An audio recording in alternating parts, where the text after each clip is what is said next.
Hi everyone, I'm Love here and we're playing King Arthur's Legends Rise. So in today's video, I'll be creating a guide on how to clear this hero event dungeon where the enemies here are mostly flame element. So I'll be showing you my team on how I clear from Sentinel domain stage 1 up to stage 9 using these heroes who are Morgan, Bulk, Djerit as well as Ardoin. So as you can see here, right? These are the enemies that we'll be fighting against, but the most annoying hero is this Summer Fae Noble, the Fae who has this purple hair that is able to counterattack. Since our team does not have any healer, you'll need to take down this purple hair lady first to prevent her from counterattacking us each time when we perform an attack.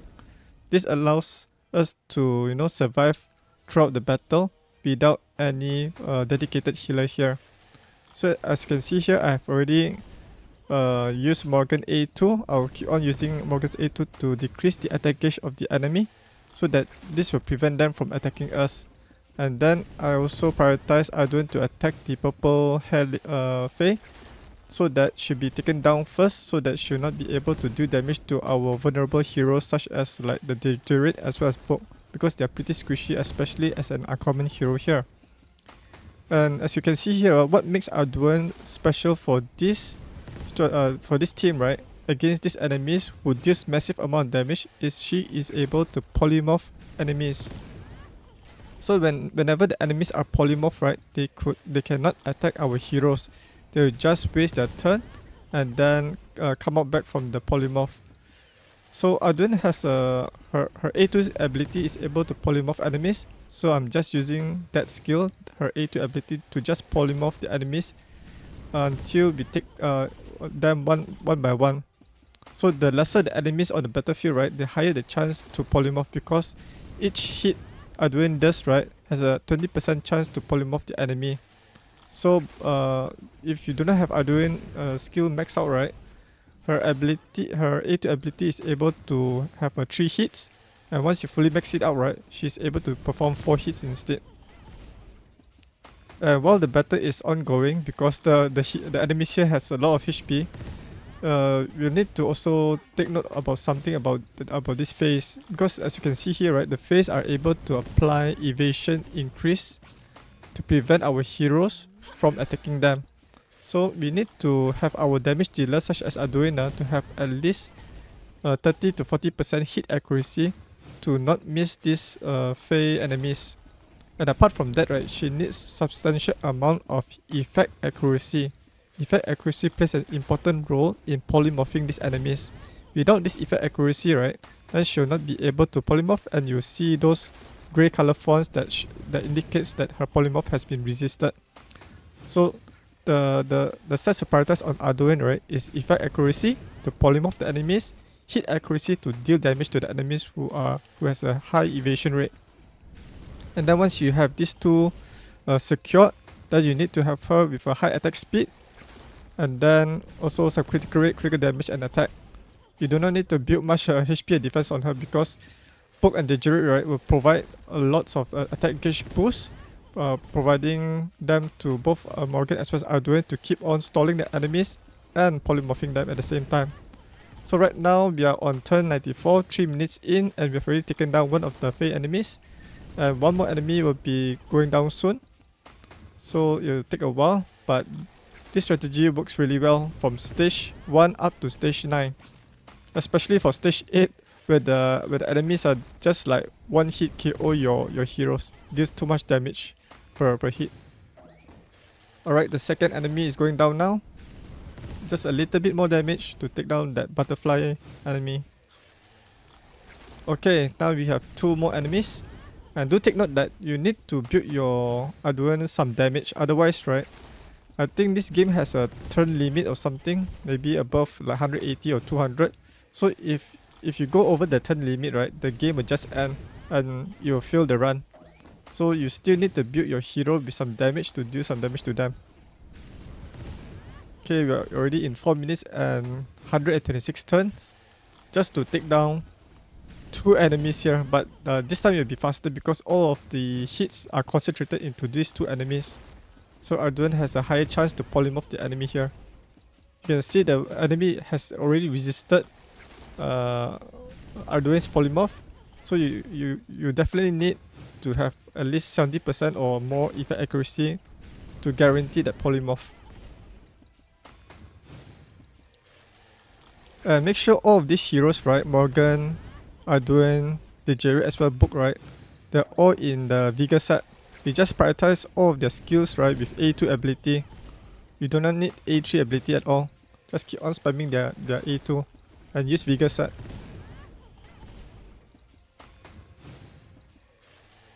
For both the Djerit and Book, right, since they're pretty squishy, just build them with high attack speed, HP and defense. Sufficient HP and defense to survive the initial hits from the enemy when they are not polymorphed and not stalled yet. Okay, we are pretty close. All of these enemies are going down now at around about 5 minutes now. Almost there, one more enemy to go. We are 170, close to 200 already. Alright, so there you have it. So if you are having trouble surviving the enemy hits, right, just use this team. Morgan, Djerit, Book and Ardoin. So these are the battle stats. You can see my most damage dealer is Ardoin, followed by Morgan. So let me show you how I build each of these heroes so you can replicate this on your account and clear all these stages so that you can tackle Gorgos at stage 10. I'll be going here very quick because I've already explained how to build all of these heroes from my previous video if you're following my video. So for Morgan, just prioritize on the attack speed, effect accuracy. Once these two has been secured, then you can put some critical damage and attack. So the sets that I'm using here is Vigor and Accuracy. Vigor plays a major role to allow her to keep on spamming her A2. And Accuracy set is provide her some sufficient effect accuracy so that she can land her decreased attack gauge. Alright, these are her full detailed equipment settings here. And for her relics, I'm just using her flame relic. You must get the A2 to be maxed out, so the stalling will be much more consistent. So let's move on to our second hero, who is Djerit, the uncommon hero. I definitely recommend you to build him, especially for Gorgos, but he's still useful in other parts of the game, like what you have seen here. So the stats to prioritize on Djerit will be just attack speed, HP and defense, nothing else. So as you can see, I have Sherry 10 on Djerit, which helps a lot in providing additional HP and defense. I'm gearing Djerit with a Vigor set as well as a life set. Life set is quite good for heroes who does not perform any attack, just boost up their HP. Okay, so that's basically for Djerit stats here. Let's move on to his relics. I'm using his flame relic here. And you can also use Frost Relic in case if the flame enemies deal too much damage on him. And this is the third hero, uncommon, the Bulk. So have the same build as the Djerit, just HP, defense, and attack speed. Okay, these are all the stats here. I'm almost getting him to level 60. So Vigor and life set equipped on Bulk. Just prioritize on HP percentage, defense percentage, versus defense, and attack speed. You do not need critical damage or attack because he does not do any attack. He's just supporting your main heroes. Okay, for his relics, just use the flame one. You do not need to build his frost relic there. And yeah, this is his passive skills. Just put one skill there.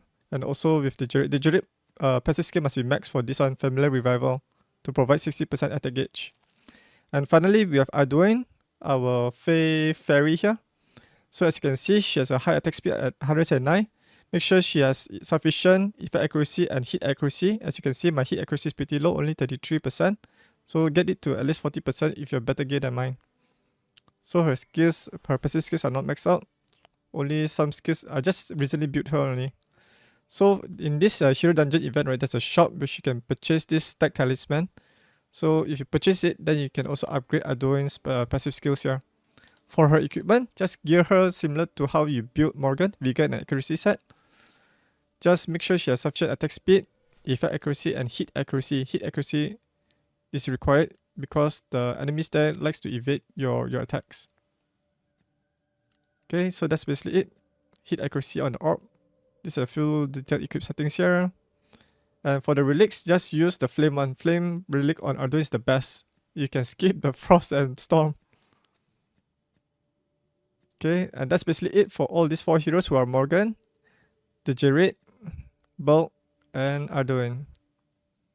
Hopefully this video helps you in tackling all of these stages, especially the stage 8 and stage 9. And you can also, and let's say if you're not able to farm at the higher stage, right, you can just farm at the lower stage to farm these tokens. This is the event shop. You can purchase the rare stack talisman to upgrade the Ardoin passive skills. For me, I'll be purchasing them all because I'm not really farming the Master of Death right now. I'm farming for the relic skill books from the Master of the Apocalypse, so that I can upgrade my hero skills. Okay, so let me upgrade my Ardoin first before I forget. At the higher stages, right, you will consume a lot more passive talisman. Okay, event to there is quite good. Increases the success rate from 70 to 100% now. Okay, so that's basically it for this video. Hopefully this video helps you in some way. And share this with your friends in case if they are struggling on clearing the stages in the Hero Event Dungeon. If you found this video helpful, do give this video a thumbs up. And if you're new to my YouTube channel, click on the subscribe button so you never miss a new video on this channel. Thanks for watching, and I'll see you guys in the next video. Bye bye.